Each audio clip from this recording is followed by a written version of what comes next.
It's Edward Roski, and I'm asking good questions. Is Elon Musk really the richest person in history? Most of the headlines say that he is because he became the world's first trillionaire, at least by Bloomberg and a few other people's count, after SpaceX went public. I was writing up what I wanted to say here, and my spell checker still red underlines trillionaire. That's maybe a healthy kind of denial. Okay, so in raw dollars, nobody alive comes close, but the honest answer takes some sorting. And this is where my data science side comes in. And it's because richest ever depends entirely on who you let into the calculation and then how you actually do the math. So I split the contenders into three groups: the people who built their fortune, the people who ruled whole countries, and the people who don't actually exist. So we're going to start with the self-made, no crowns, no conquest list. So in raw dollars, Musk runs away with it. He's worth more than Rockefeller and Carnegie combined, even adjusted for inflation.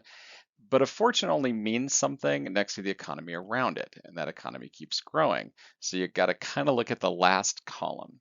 Rockefeller at his peak was about 2.33% of the US economy.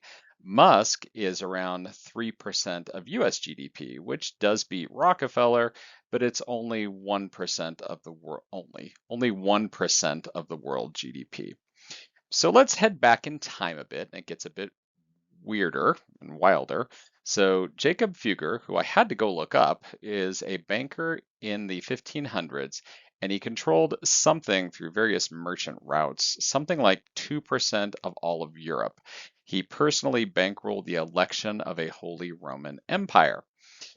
And people are like, but you're forgetting the Medicis, you're forgetting the Rothschilds. So technically they're families, they're not individuals. You could argue that maybe the head of the family controls that. So the Medici ran the continent's biggest bank. They bankrolled four of their own family into being declared popes and basically funded the Renaissance. The Rothschilds built a fortune 9 times the size of their nearest rival. Speaking of rivals, my nearest one at the moment is some guy who leaves these nasty comments on my YouTube posts. And according to the commenters, yes, he's winning, but I would like to point out that no, my parents were not first cousins. User actually, my mom works for me 2012. But back to what I was saying. Measured against the economy around them and their impact and control of the economy, both real and imagined, because nobody really knows, we don't have exact numbers from these times, you could theoretically argue that some of those old fortunes were more impactful and in a way a bigger slice than Musk is today.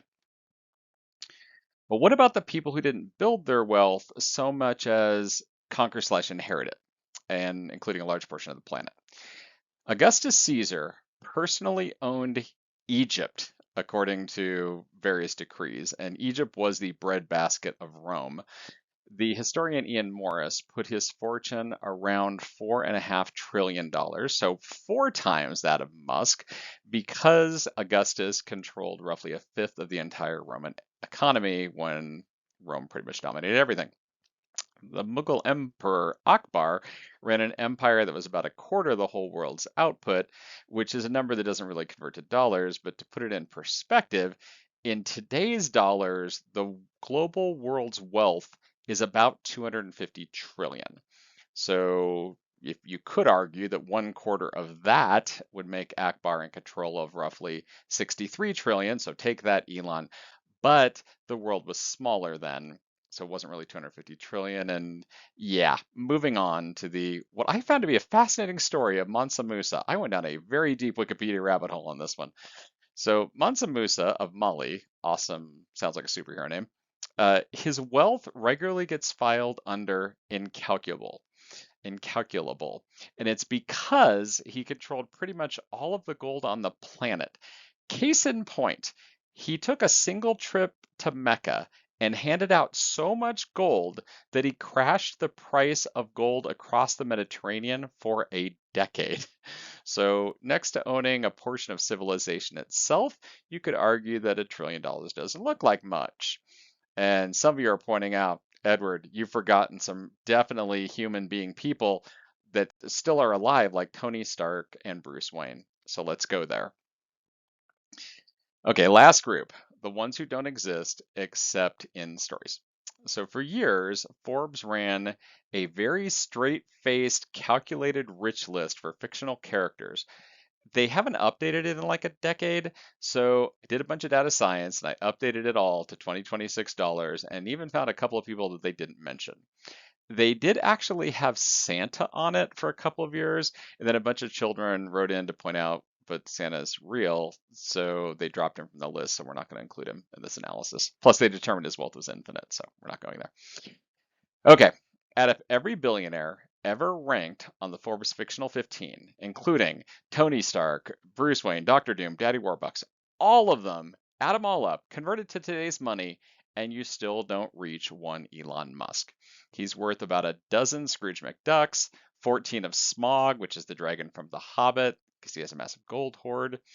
But the chart, as you can see, has one bar that towers over everyone, real or imagined, and that is Black Panther. Yes, King of Wakanda sits on a vibranium hoard that Money Magazine pegged near $90 trillion back in 2018.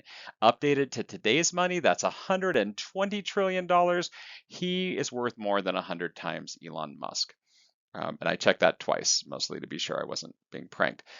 So, of every name in this whole comparison of fictional people, the only one who really works hard for a living is a fictional king.